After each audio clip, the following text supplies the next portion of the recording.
El profesor Sócrates Silverio García, miembro del Comité Promotor Todos Unidos contra el Nuevo Aeropuerto Internacional de México. Perdón, Sócrates Silverio Galicia.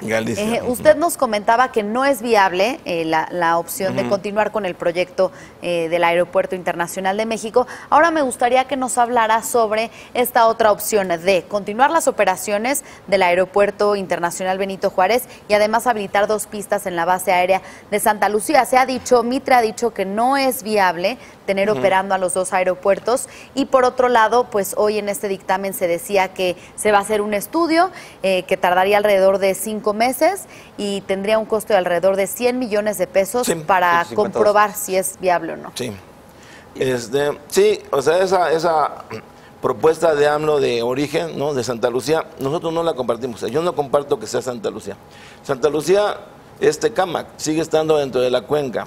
Aunque sí sería el impacto ecológico, ¿verdad?, menor, y aunque sí no es el lecho del lago, o sea, es la orilla precisamente de los lagos. Aunque el suelo sí está, digamos, es mejor para este tipo de obras. Es un poco más firme, pero... Es el mismo problema. Pero, o sea, exactamente, o sea, de todas maneras va a tener un impacto. ¿Por qué? Pues porque no se pone el aeropuerto ahí, sino que van a poner carreteras, ¿verdad?, trenes, y van a tener que hacer obras, pues, de todo tipo. Entonces, de todas maneras va a haber un impacto alto en el... O sea, yo creo que hay otros lugares, inicialmente con el licenciado, ¿verdad?, con el doctor Felipe de Jesús, se manejó Tizayuca. Incluso hubo muchos estudios al respecto que costaron millones de pesos y que, bueno, yo no sé por qué se desestimaron eso y se echaron al olvido, ¿no? O sea, yo creo que debería de retomarse la opción de Tizayuca, o bien no ampliar otros. Pues aquí está en la misma Toluca, o está Cuernavaca.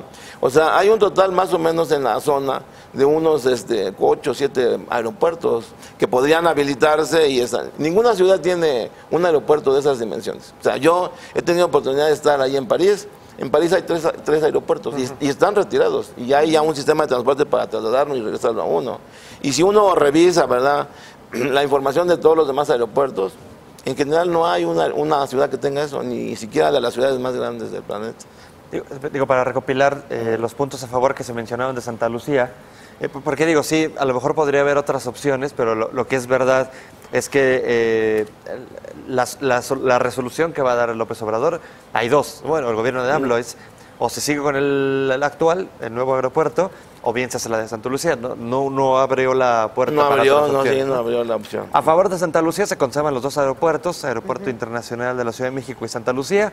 Menor tiempo para el inicio de operaciones, es decir, la obra sería más rápida. Menor impacto negativo sobre la Ciudad de México en cuestiones de saturación que podría tener la Ciudad de México.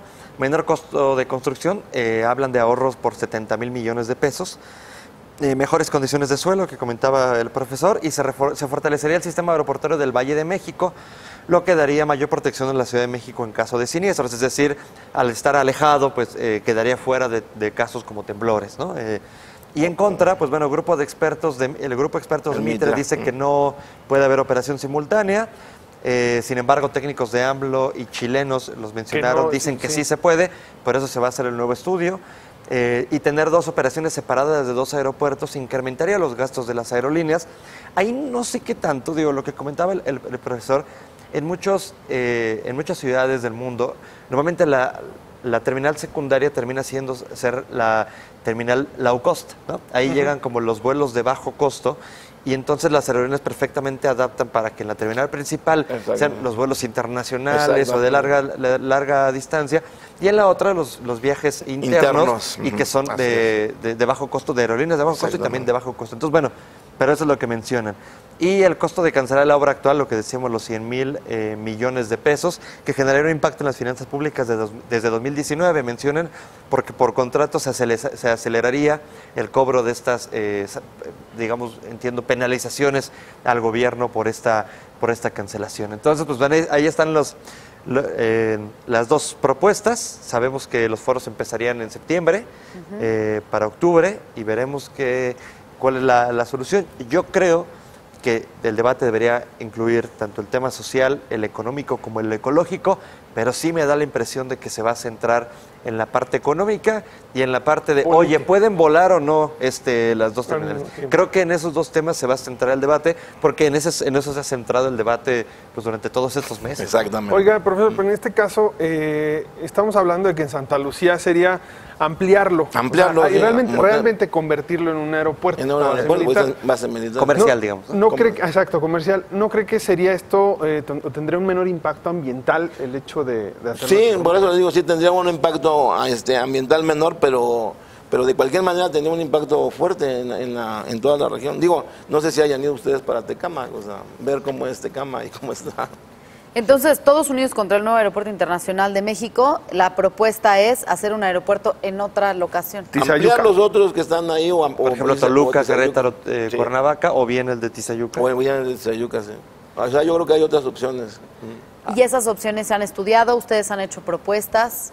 Nosotros personalmente no, pero sí, les repetimos, en Tizayuca sí hubo muchos estudios y prácticamente ya era la línea con el presidente Felipe de Jesús. Oiga, cuéntanos un poco sobre la historia, un poco sobre, más bien contexto, acerca de la lucha que han hecho ustedes sobre estos proyectos. ¿Desde cuándo inició? ¿A qué organismos, organizaciones sociales representan ustedes o políticas? ¿Cómo está ahí la estructura? Bueno, mire, o sea, las luchas en esta zona, en toda la cuenca del Valle de México, pues prácticamente son históricas. Yo tengo por ahí un documento que le llamo que la región de los lagos es un territorio en disputa, que viene desde la época prehispánica, y en la época de la colonia no fue, y el problema del agua siempre ha sido uno de los ejes de todos esos pleitos. Los pueblos contra las haciendas desde la colonia, ¿no? Y por quedarse ahora sí con el agua, con los manantiales, todo el tiempo fue el problema. O sea, el problema de las haciendas no solo fue el problema de la tierra, es el que más se menciona, el problema de la tierra. Pero en realidad el problema del agua y todos los recursos fue ahora sí que la tónica, y eran pleitos muy fuertes. Entonces, esto ha prevalecido todo el tiempo, ¿no? Desde los años 50 hablamos, por ejemplo, del primero del Mazo. Yo le digo que el primero de la trilogía de los del Mazo, ¿verdad? Alfredo del Mazo Vélez, ¿sí? Él se enfrentó a un movimiento que fue uno de los primeros movimientos en términos de defender el agua. ¿Por qué? Porque él firmó un convenio con el regente de hierro, ¿verdad? Ernesto P. Uchurto, para traerse el agua en los años 50 del municipio de Texcoco y de esa región para la Ciudad de México. Eso levantó un movimiento en esa época de ejidatarios, agricultores y hasta rancheros, porque lo que le llamamos lechería, se llama lechería porque ahí había muchos ranchos lecheros, claro, muchos ranchos lecheros. Todos ellos se opusieron a que fuera, y hasta el presidente municipal de Texcoco también los apoyó. Entonces tuvieron que cancelar esa cuestión. Fue histórico, ya es el... Ese fue histórico, pero después vinieron el decreto del año 80 con el presidente López Portillo. El proyecto Apanchiconauta fue un decreto, ¿verdad?, federal para hacer una batería de 23 pozos profundos. Levantó también un movimiento fuerte en el área de Teotihuacán, ¿verdad?, y de Apan, de Chiconauta. Bueno, no recordar a Tenco, ¿no? Sí, profesor, se nos acaba el tiempo. Nos gustaría que un comentario de cierre sobre este dictamen.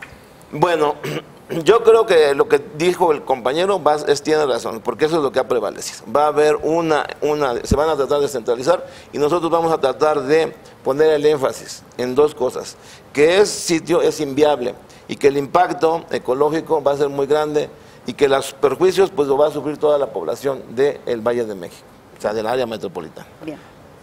Sobre el tema de la consulta sería mi conclusión. Me preocupa un poco el tema de la consulta, de que la decisión sea popular, no por un tema de... tampoco me gusta que de pronto se usa esto como un pretexto para decir es que el pueblo mexicano es tonto, el pueblo mexicano es ignorante. No, nada. Pero digo, de pronto se usa esta parte, y decía Juan Ramón de la Fuente, hasta donde sé, los mexicanos tienen el mismo cerebro que Estados Unidos y en otros países. Claro. Pero sí me preocupa, que creo que es una decisión que a mí me gustaría que la tuvieran los expertos en la materia, y no nosotros, que de este tipo de cosas técnicas pues no tenemos amplio conocimiento. 20 segundos. Sí, nada más diría yo que, bueno, el día de hoy Andrés Manuel dijo que tiene vocación democrática y si no estamos sometidos a intereses creados, y dice, solo le respondo al pueblo. Entonces por ahí tenemos que acostumbrarnos a este tipo de cosas, ¿no? Bien, pues será responsabilidad de todos los ciudadanos estar bien informados sobre los pros y contras de estos dos proyectos que se ponen sobre la mesa. Aquí los tendremos informados. Y no sé si los pueden invitar para el tercer diálogo nacional en la zona arqueológica de Teotihuacán para el día sábado 25 de agosto, a partir de las 10 de la mañana. Bien. Y hemos hecho esta invitación pública al licenciado Andrés Manuel López Obrador para que esté presente ahí con nosotros. Bien, pues muchas gracias por acompañarnos, profesor Sócrates Silverio Galicia, gracias Isaíd Menat Sayael Torres, y gracias a usted por acompañarnos. Quédese en el Financiero Bloomberg con Mauricio Mejía.